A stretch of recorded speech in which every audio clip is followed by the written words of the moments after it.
Good evening, everyone, or good afternoon, and welcome to Healcast. My name is Noelle Jenka, and I am a life coach and a yoga teacher. And specifically, I support people with health challenges and chronic illness. And this is the fifth session of Healcast, which is a question and answer and interview series with holistic practitioners. And tonight we are joined by Jessica Johnson, who is a functional medicine coach, in addition to being a nurse, an author, and an herbalist. So she has a lot to offer us tonight. And we're mostly going to talk about functional medicine, but we might get to delve into some of the other awesome work that she does as well. And I'll turn it over to you, Jessica. Great. Well, thanks for having me, and I really appreciate you doing this series. Seems like it's really helpful for a lot of people. We've been having a good time. Yeah, good. Well, I'm glad to be here. Well, I'd love to just start with, what is functional medicine? How do you describe it to people?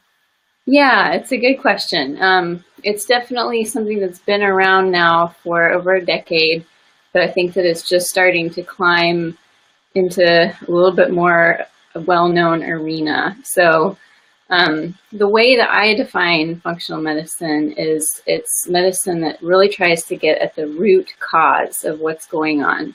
So it's like swimming upstream. So if someone comes to me and they have been diagnosed with a specific disease, I'm not going to try and treat that specific disease or necessarily even treat the symptoms. I'm going to look at them as an individual and say what has been going on in their particular makeup and their particular environment and their particular diet to trigger this disease. So I'm actually really finding what the root causes are, and there are often multiple things, and treating those, for each individual, because they're different for everybody. And so, I think conventional medicine has done a really great job of laying out, here's the diseases and here's some prescription medication that we can give to alleviate some of the symptoms of this disease, but it's not actually often altering what is upstream and causing those diseases, and how can we really make more of a longer lasting change in how somebody feels. So that's my definition of functional medicine.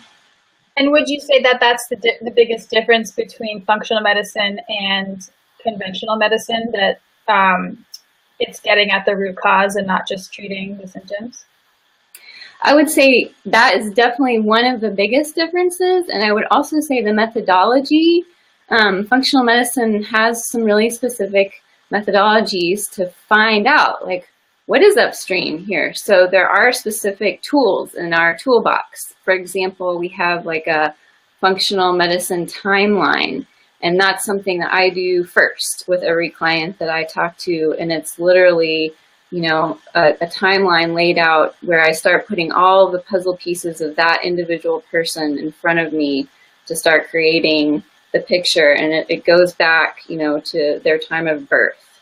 And every person has their own traumatic events in their lives. And when those happened, are very important to know the timing of it, because that's when stress can often set in the body. And sometimes it takes a while for the stress to manifest in life. So really, putting up my little map, like on the wall, and putting all the push pins in and having that timeline created is an actual tool that most functional medicine practitioners use.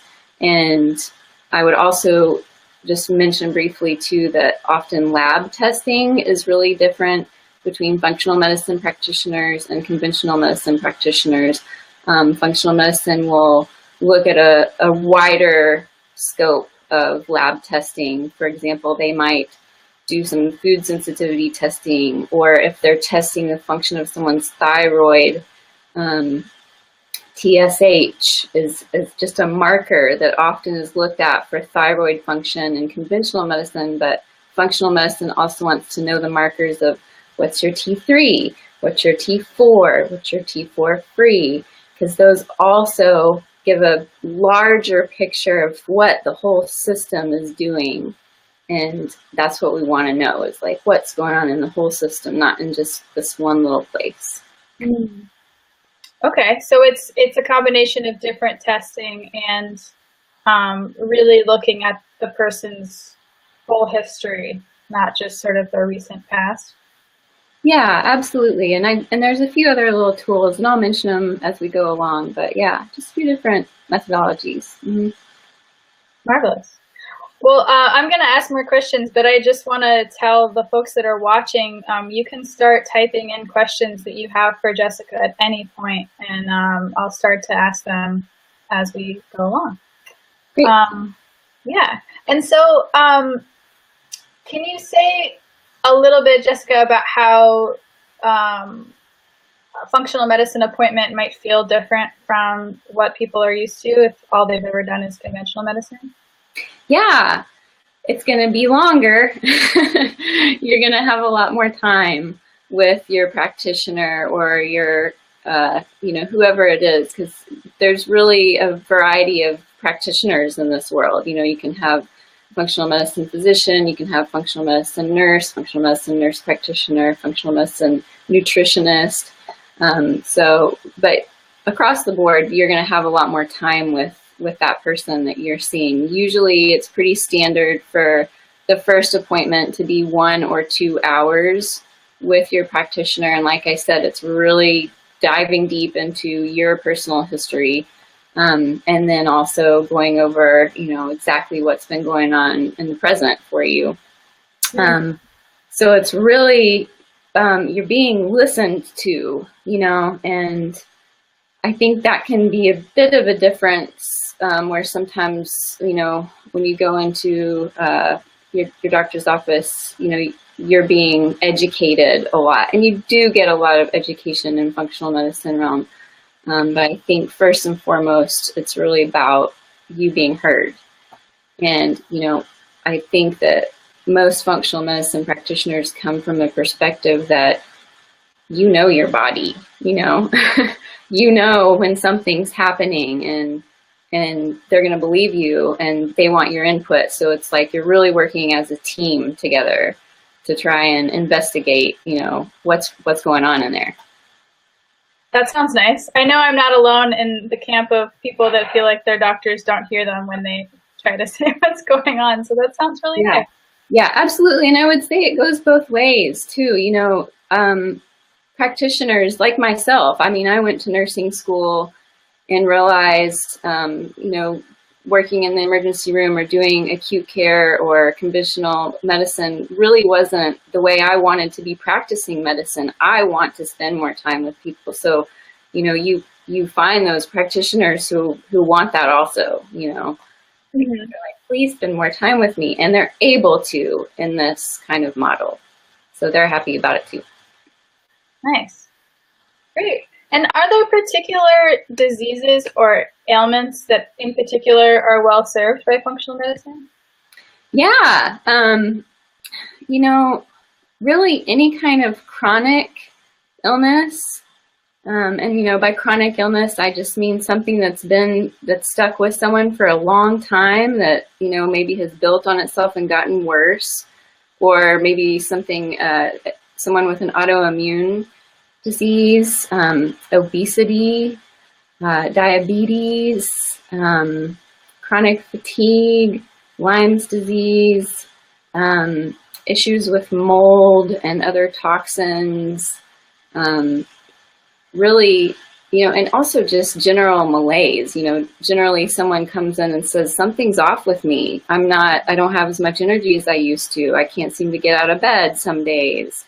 Or I'm in a lot of pain, like fibromyalgia, those kinds of chronic pain diseases can really be helped with this kind of medicine. Mm-hmm. I would say if someone came into me with a broken arm and said, help fix me, I would say, no, that's not me. Those acute things, we're really lucky that we have a good medical system to take care of those. But, anything else really that's going on internally that's not life-threatening can be addressed. Great. So it sounds pretty broad then. Yeah. And also I'll just mention I have A lot of people that I talk to with fertility issues also that are really helped through functional medicine. Ooh, that's good to know. Yeah. That's another one of those complex things that conventional medicine isn't always very helpful with. So that's right. Yeah. Mm-hmm. Great. And can you say a little bit more about how you specifically support people as a functional medicine mentor? Yeah. So what I do is I usually set up about 5 or 6 sessions with someone, and I start with people who are coming in for many different reasons. Some people are saying, gosh, I want to switch and find new health care. I'm not sure who to turn to. Can you help me? And that's something that I'll walk with them through and try and help them find a practitioner in their area. So sometimes we'll do video conferencing like you and I are now. It doesn't have to be an in-person session. I do see some people in person, but it can also be online like what we're doing. And we'll help them find a new practitioner. If someone is seeing a practitioner, what I can do, and especially because I'm a nurse and within the scope of nursing, I can really collaborate with medical team members. I have that same language, I have that schooling, so I can talk with other practitioners or, I can be an advocate for people and say, okay, great, you're going to go in and see your practitioner in a couple days. Let's talk before then, and let's go over a list of your concerns, and I'll help you formulate some questions, that you can ask. And, so really just, because oftentimes it really is about asking the right questions, but we don't even really know what to ask a lot of times. We just kind of sit there and wait for somebody to tell us what to do. Mm-hmm. So I do a lot of advocating and just, educating people on what they should expect for their health. And also I do a lot of education on, like I use a tool called a food mood poop journal, and I have people write out, what are they eating? How are they feeling, including what are their symptoms, ranging from headaches to, oh, I get gas and bloating, to, gosh, I had a full-blown panic attack. And then here's what my poop looks like, because that tells us a lot about what's going on inside your body. So I'll have people fill that out for me to look at. I'll have them do it for 3 days, and then I'll go through and assess what's happening. And oftentimes just tell people, you don't have to have these symptoms come up, because we've gotten so many of us have gotten used to saying, I get a little bloated or I'll get a little gassy, and that's normal. It's just normal. But it's actually, there's a new normal out there that is, more vitality and, just more comfortable way of being in your body. And so I'll do a lot of education around that. And that tool is great for helping people do simple things like eating a rainbow of colors in their diet, which is just a really simple thing that you can do, is making sure you're getting a variety of colors in all the vegetables you're eating. So, I can go through that chart, and it's just, it really helps people realize, oh yeah, what am I eating? And how much water am I drinking? And we'll dig into, how's your sleep? I also do give recommendations for certain supplements, or I will tell people, ask your practitioner about these supplements, and I'll tell people what my top 5 supplements are that I think most people should be taking. And I can educate about lab testing as well. So if someone has done lab testing, then they can come to me and I can help them interpret those results from a more functional standpoint. So those are some of the things. That sounds awesome. Yeah, I think so. Well, we have a couple questions from the audience. Great. What if someone has a history of an eating disorder and you think they should change their diet, but they have told you that any changes will trigger their eating disorder? Yeah, that's a really great question. And that's definitely something where the functional medicine mentoring, which is what I call myself, comes in. And I have a background in like authentic coaching. And so I'm not trying to change anyone's habits. I'm not trying to tell you, hey, here's something, you really need to do this or else nothing's going to work.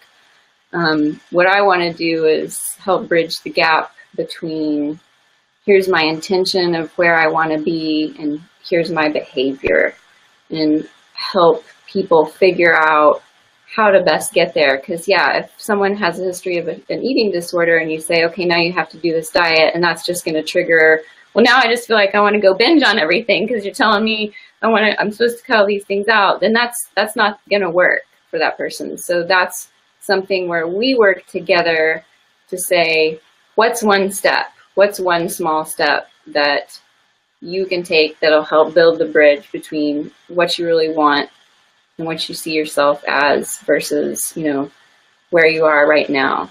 And it has to be something that is doable.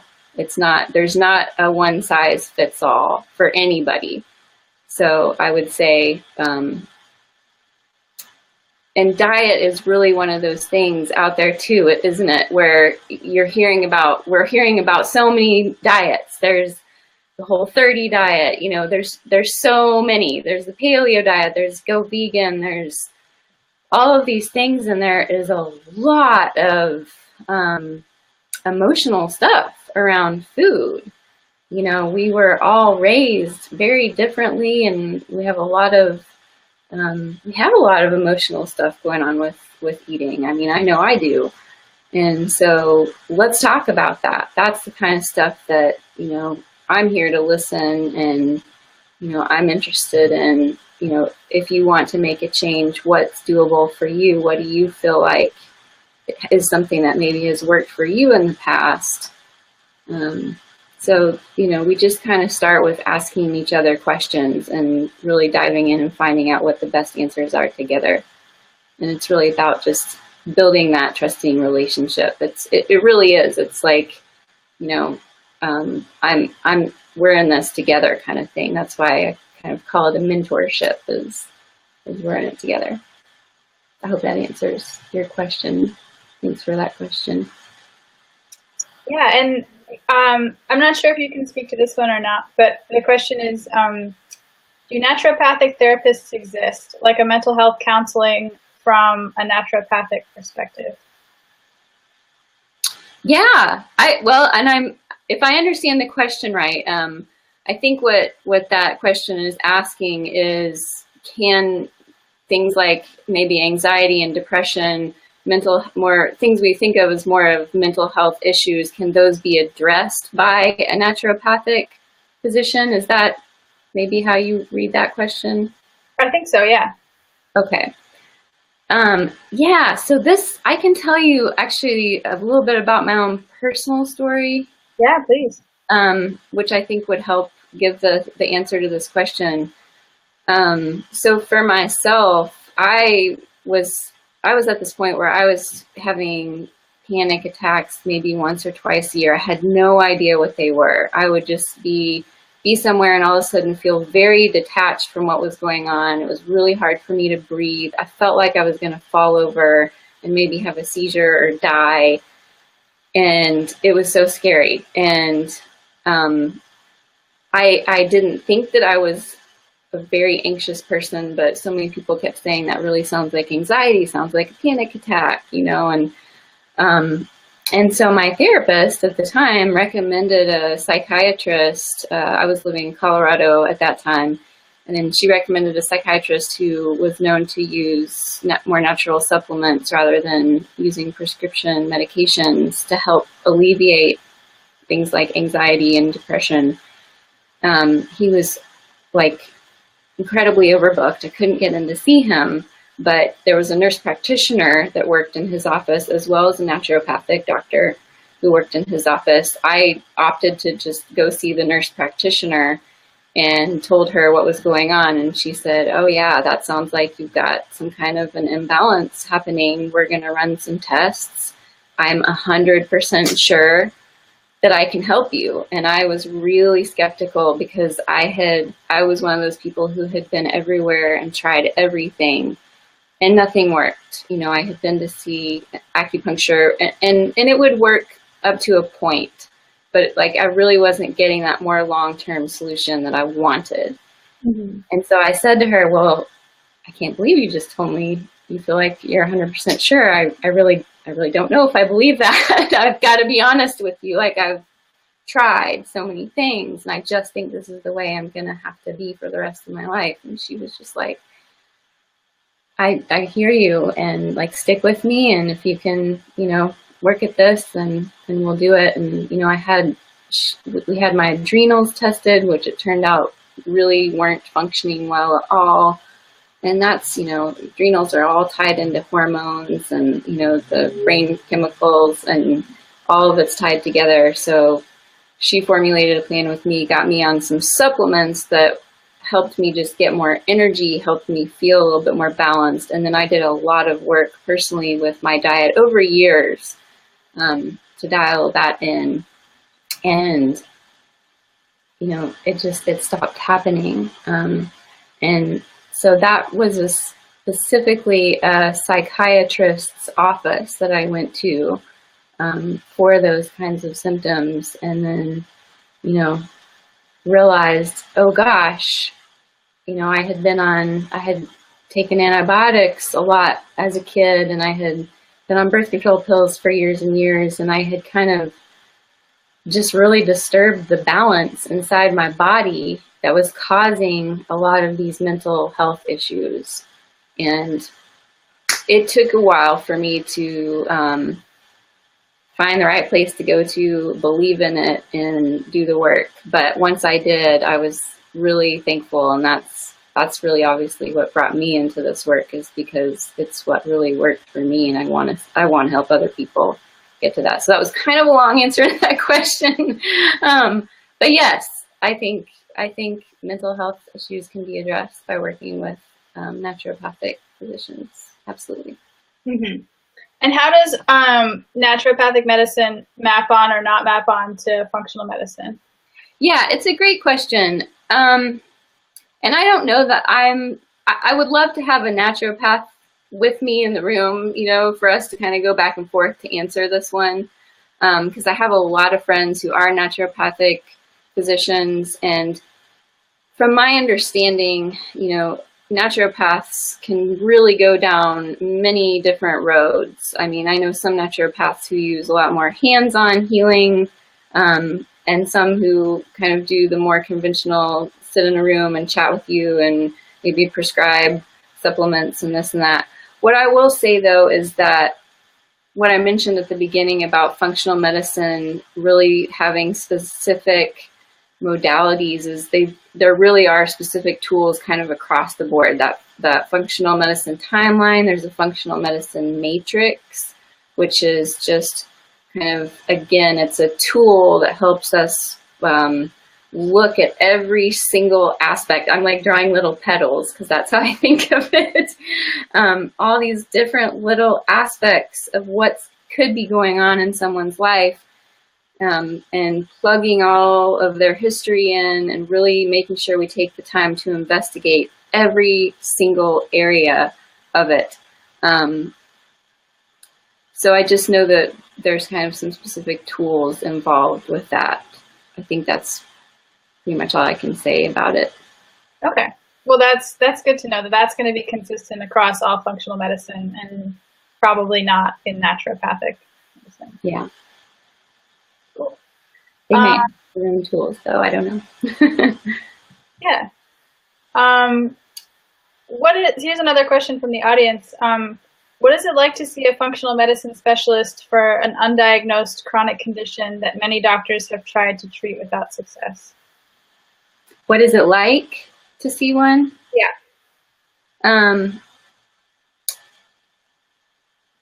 So if it's I guess maybe the question is, what is it like, and the fact that there's an undiagnosed something going on and hasn't been successfully treated, I'd say that's fine. That's exactly what functional medicine is here for, because functional medicine really doesn't, you know, if you have a diagnosis, then that can, it can be something to write down on the page, but it's it's not what it's not what we're treating. We're not treating a diagnosis. What we're treating is what's really going on in there, and we're going to investigate it.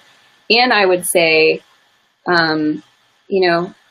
it would probably be like spending more time with a functional medicine practitioner than people are used to. It's not just like going in, seeing a physician and them saying, here's your diagnosis, here's this thing.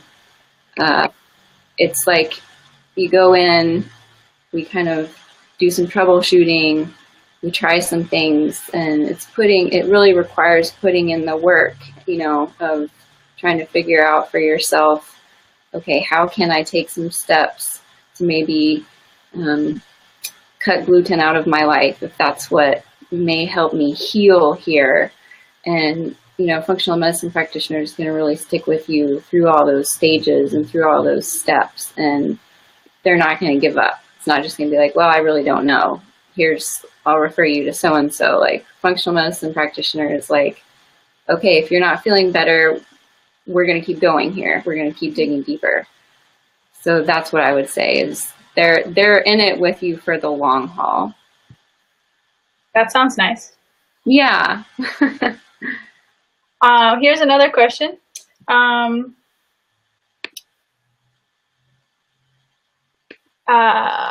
At the beginning of the talk, you mentioned that functional medicine looks at your environment and you personally, rather than just your symptoms. Do you find that in your practice, you make more suggestions about lifestyle changes, environmental changes that prescribe medications and order testing, or do you think it's an even balance?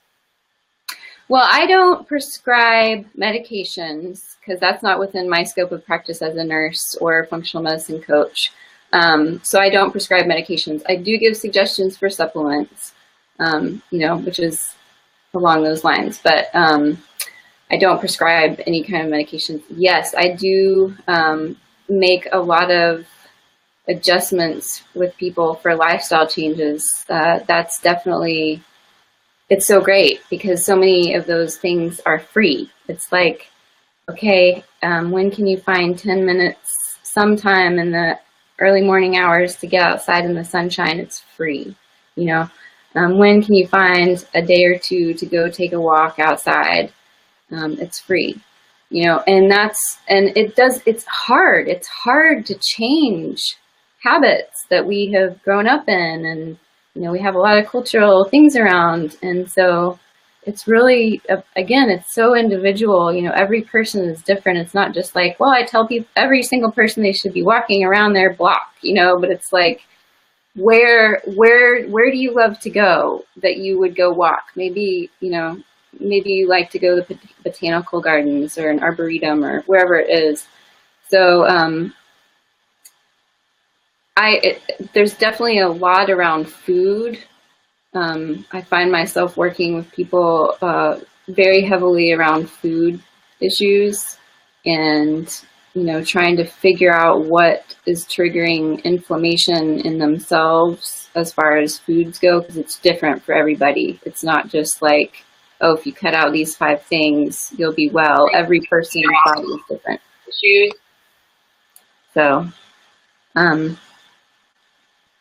So food and lifestyle changes, I think, are really what we're talking about. And just also being someone who listens and can speak this language with somebody, because, making changes in your life, it's not always easy to maybe go to your family or your friends around you who, have known you as this one way for so long and say, I'm going to make all these changes, and sometimes people go, whatever, or no, you're not, or whatever. I'm just, I'm there to really be that supportive person, like, okay, if this is what you want to do, then I hear that. And is it correct to say, Jessica, that you're really supporting people in getting even more out of their experience with a functional medicine doctor, because you're helping them, you're sort of helping them navigate what they're getting from their doctor, and you're also adding this whole other layer to help them be more successful in their healing? Yeah, that's right. That's absolutely right. And actually, it's a pretty popular model for functional practitioners these days to actually have a functional coach or nurse that they work with, and then will refer their clients to work with the coach or nurse, because oftentimes the practitioners don't have the time it really takes to sit there and listen to everything that's going on. Or, it happens to me whenever I go see somebody, I leave there and I think of like 10 more questions I wish I would have asked, and so those can get filtered into a coach or a nurse, and they really have that time to spend with you. So, yeah. Great. Here's another question from the audience. Does functional medicine and the petals of the matrix you alluded to have any overlap with permaculture principles or ecological design, if you're familiar with those? Yeah, I am familiar with those. And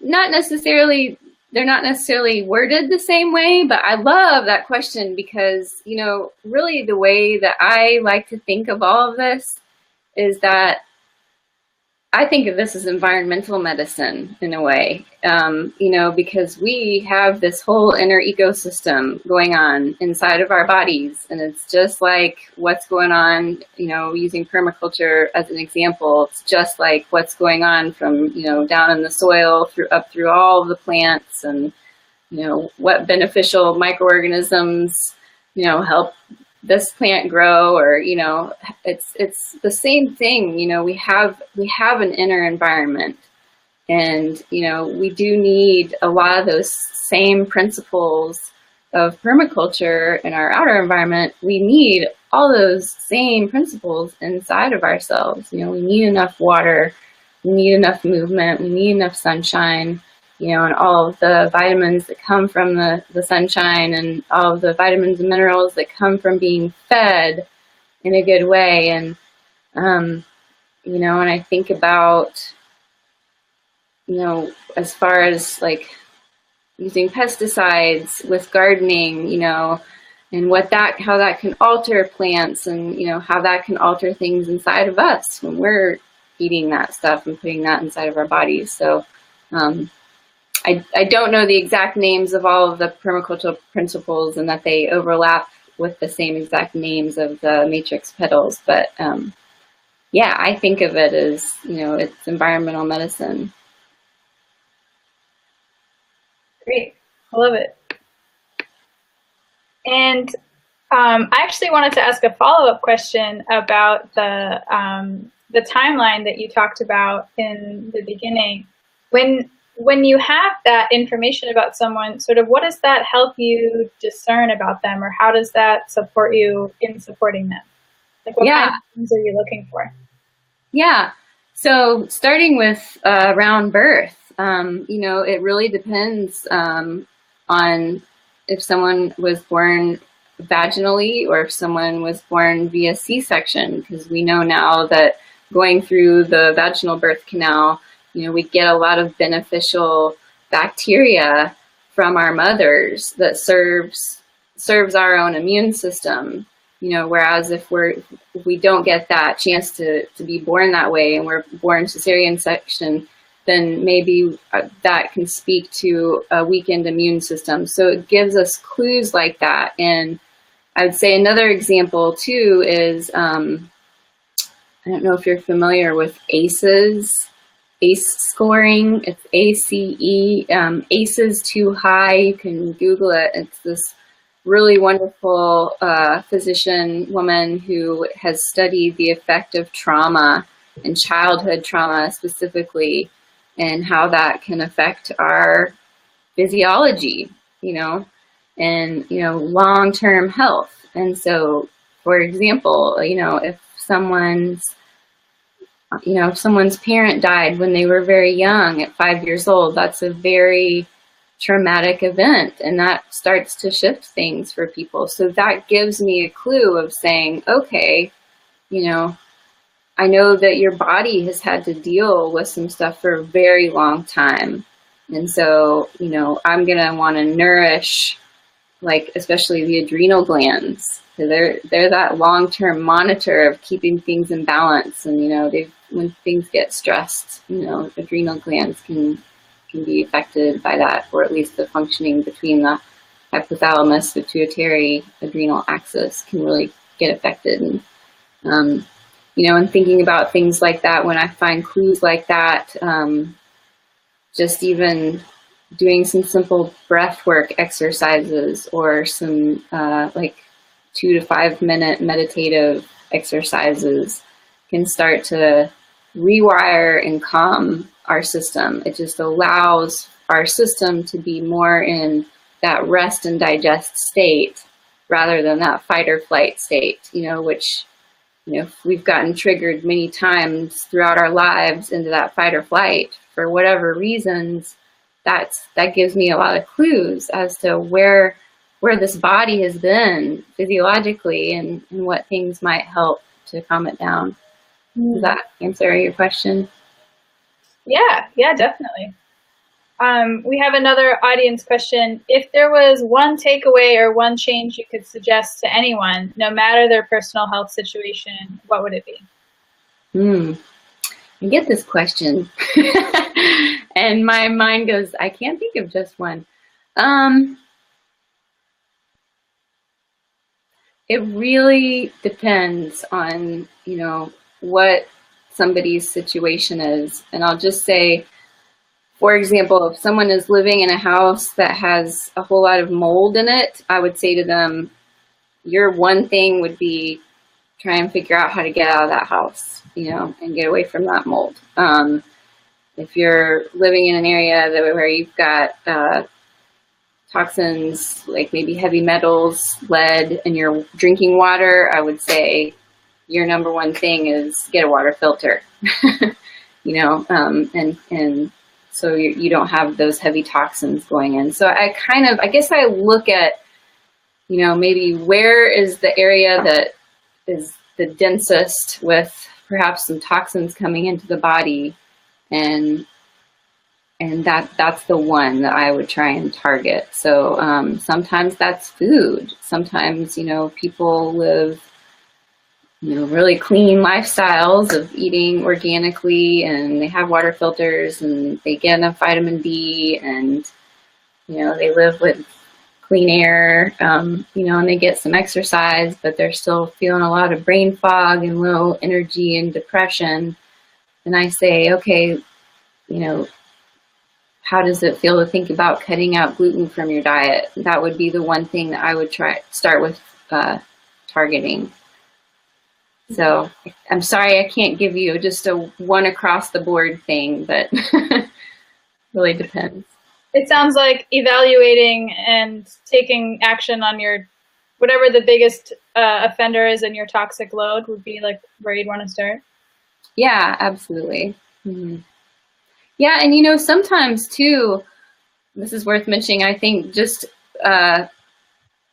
you know, even if, like, say you've cleaned up your food situation, you really know which specific foods can trigger some inflammation in your own body, but it's still something's not happening, then you may have some issues with your body being able to cleanse and detox itself. And those detoxification pathways, that might be the first stage to start, you know, and say, okay, I need to maybe take some kind of supplement that's gonna, and there are supplements out there that you can take that'll start to bind to the toxins that have accumulated in your body to help rid your body of that, so that you can kind of like, come out of that brain fog a little bit more. So, you know, sometimes supporting your detoxification system can be a great place to target.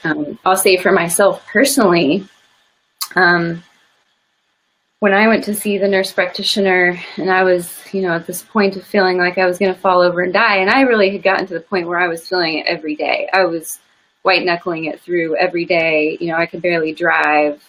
I couldn't go out and like eat at restaurants because I knew it was going to feel horrible to me. And, you know, she said to me, I'd love to work with your with your diet if you're willing. I said, yeah, I'm willing to try whatever it takes. And she said, but I really want to try and get your energy levels increased first so that you have the energy to work on your food, work on your diet. And I thought that's a really great plan, because if I had started from being so fatigued and had to, figure out new foods to put in my cabinets and go out every day to the grocery store and get all that, I wouldn't have been able to do it, Yeah, it's a lot of energy. Yeah. So that's where we started. She was like, we're going to target that area first and help you feel more energized. And it did. I did. Within a couple of weeks, I had more energy, and I was like, okay, I'm a little more wide-eyed and present, and now I can start thinking about the next thing. Great. And I'm curious to get your perspective on this, Jessica. I meet people sometimes who are like, they know what their biggest issue is, but they make a lot of excuses for why they can't change it. They're like, well, I'm a terrible sleeper, and, I could try all those things that people tell you to do before bed, but like, who has 2 hours for a bedtime routine? Or, I know there's mold in my house, but I don't have the money to fix it, and I can't move right now. Like what do you do when people sort of have like a very clear situation that's getting in their way, but it seems impossible to them? Yeah. And I think so many of us have dealt with this. At one point or another, so many of us have an internal voice that basically says you can't, right? You can't do whatever it is. And something that I have found to be really helpful is, first of all, finding support, and, someone like you doing life coaching, and really getting reflected back to them, what are my strengths though? What have I done? Because I'm still here, and I've obviously done something right to get myself here. So somewhere along the way I persevered. And so what I like to do is, start that story up with people of, tell me about the time that you reached that one little goal that you wanted to do, or you got that one thing that you've been wanting to get for so long. You didn't maybe think you were going to get it, but you got it. Like, because we all have those stories too. We all have some things that have happened because we're here and we made it through something. And it's really, it's so beneficial to remember, oh yeah, I have some perseverance. And that starts to shift my internal story around, for myself. And having that reflected back at me is really what so many of us need, like, hey, you've done this. Like, come on now, you've done this, and it's not easy. And I'm not going to sit here and pretend or, say, gosh, it's totally easy, just get up and do this. But just starting to shift that mental attitude, that story inside of my head is what helps me to go, okay, I can take one more step. There's still, I see maybe 50 more in front of me. I think, I'm going to be, really stubborn and say, I think there's still 50 more, but okay, I took that one because, yeah, I do remember I had that win, and I can put myself in this position. And I also think, what you said about, well, I'm a horrible sleeper, that can also manifest as I'm a sugar addict, or, whatever it is. And, really figuring out a way to detach ourselves from that identity, because we've heard that languaging. It's not that we decided we're a sugar addict or, whatever. It's, well, I've kind of, I hear this and I have attached myself to that identity, and it's kind of like backing up and saying, even if you do have a hard time going to sleep, what's one thing that maybe you haven't tried well, I have never tried to get blackout curtains, or I could try turning off my wireless internet at night, and I can get an app on my computer screen to, that affects the blue light, so I'm not getting as much. My brain doesn't think it's still daytime out, right?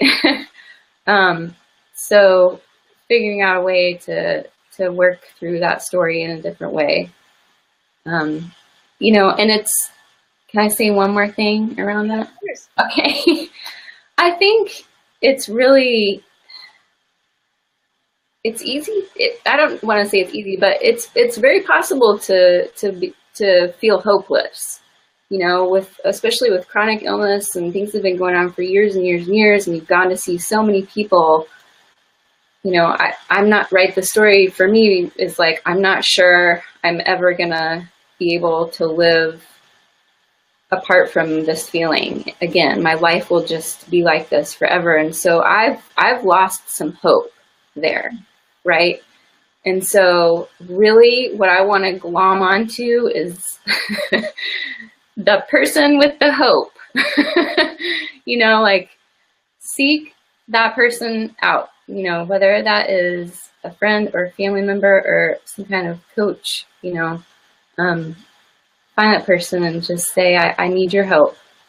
I don't have any. And just start there. Just, you can be real honest. I don't have any and I need some. And that's a really helpful thing, to just find somebody who has some for you and can keep sharing it with you. Mm-hmm. Yeah, I love how almost every single one of the Healcast sessions has at some point gone back to support and how we all need support to heal. So I'm glad that you're sharing that as well. Yeah, it's very true. I mean, I know this has been said often, that we can get into feeling so alone and by ourselves, and and that's to me is a piece of this environmental medicine is recognizing that can be a source of our suffering and our dis-ease, and we do need people, and we need some more freedom to take care of ourselves, and part of taking care of ourselves is connecting with people who can reflect those kinds of things. Mm-hmm. We have another question from the audience. This person says, this information is amazing. What is your advice to introduce this form of holistic approach of healthcare to folks who are only accustomed to traditional and conventional medicine? Yeah. So I've done this. Really, honestly, it's, it sounds kind of cliche, but be the example. It's hard. I can't really, I've tried preaching, especially like in my early 20s, I think I preached pretty well until I realized that didn't work very well. And I probably still do it a little bit, but more than anything, when I show up, bright-eyed, full of energy, my skin looks great, I'm present with people, they see what I'm eating, maybe I bring my own food to something, and that someone may ask about that, and I won't go into a long spiel about it, but I'll just say, well, this is just what I want to do and need to do for my health, and I feel really great when I do it. Mm-hmm. And that is the kind of thing where I see most people turn around and say, what is it that you do? And can you tell me more? And, and then the other, I feel like another approach is really just going to people and asking them their story. How do you feel in your body? What does it feel like to be you? What does it feel like when you wake up most mornings? Do you enjoy waking up, or is it really hard to get up and get out of bed? And, just have those conversations with people and kind of get them thinking about where they are, and being someone who's really genuinely concerned and wants to listen, I think really does a lot more than we give credit to it for. You know, we think we have to like show people and educate and do all this stuff, but really it's just like, what happened, you know, around food when you were a kid in your family, or, you know, what for you is a good reason that you might want to feel good when you wake up in the morning. You know, do you want to be able to, you know, if this is a mother or father that I'm talking to, I think a lot of, you know, that elder generation can sometimes be resistant to, you know, I think a younger generation, all, you know, like, we want to eat organic, we want all this clean water and all this stuff, you know. Just kind of going and saying, you know, hey, I want you at my wedding, you know, like, I want you to be a part of my life, and I want my grandkids to meet you, and, you know, what do you want to still be able to do with me and to be around for, you know, and let's think about those, and let's set some goals together, like what we still want to be able to do together in life. And I mean, as you know, because we've talked about it, you know, I remember you sharing with me, like, one of the greatest things is helping people to create that vision of what they really want. And it's a powerful tool. Mm-hmm.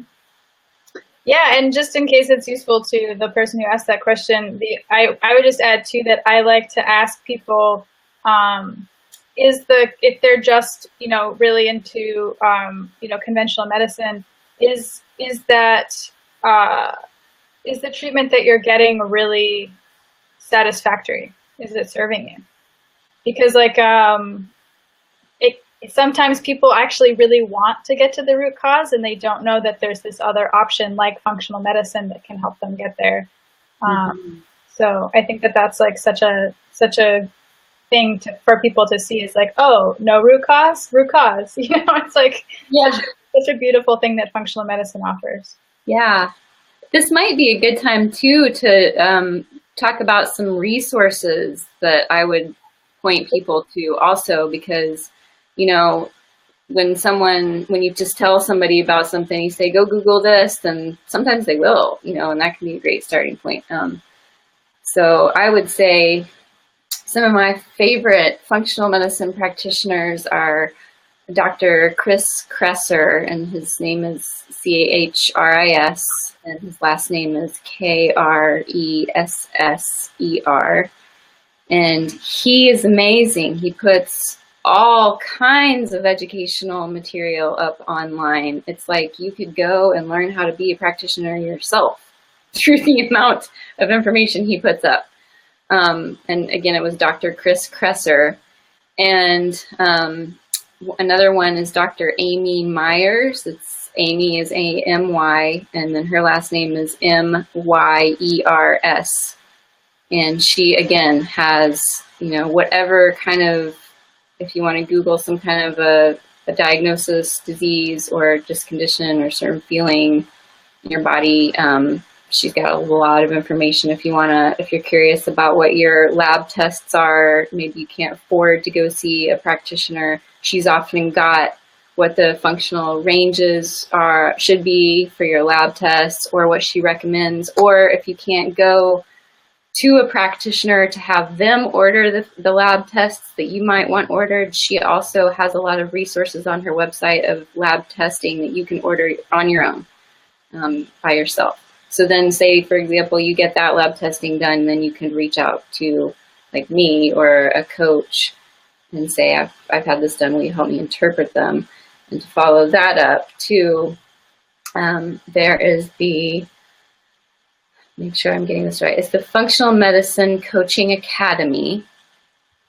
And I've told you about this before, but it is basically people who are studying to become functional medicine coaches, you can speak with them during the last 6 months of when they're students, and it's I think it's like maybe $30 a month, so it's a discounted rate, and they do video conferencing. So if you're looking for a discounted rate for coaching, functional medicine coaching academy.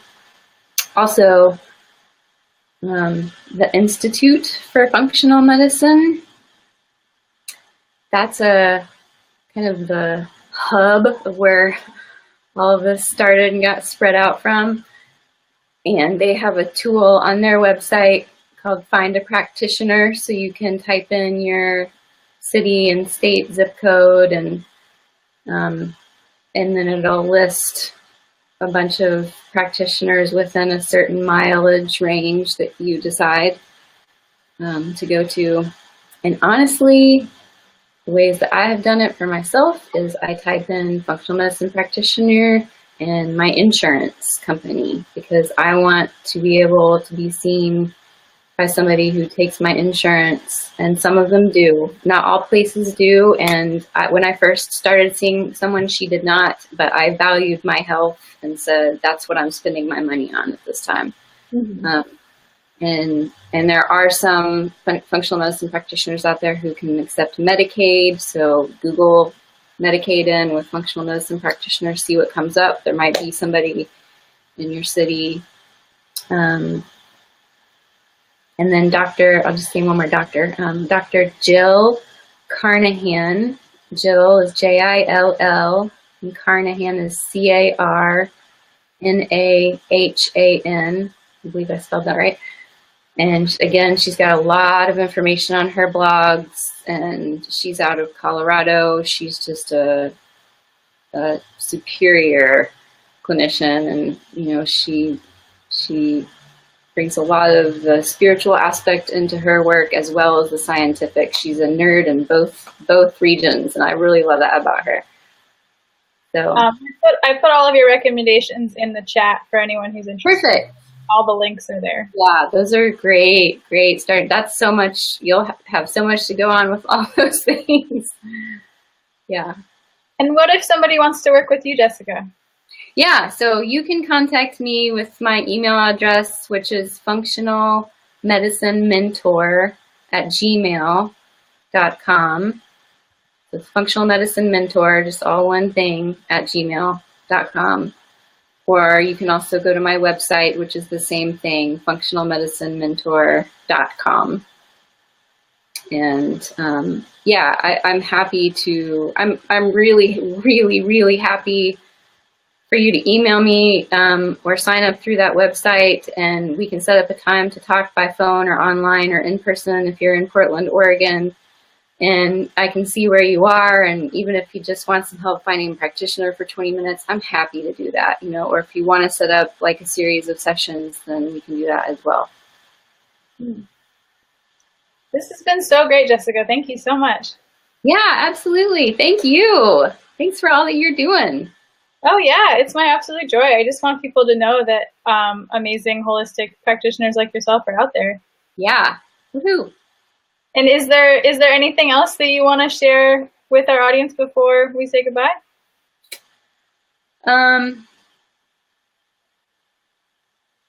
I just really, that big message of hope is out there. Even if it's not in yourself right now, it's out there. So go find it. It's not in you, and if it is in you, then dust it off and keep using it, because there really can be a change, and it may take some time, but it really can happen.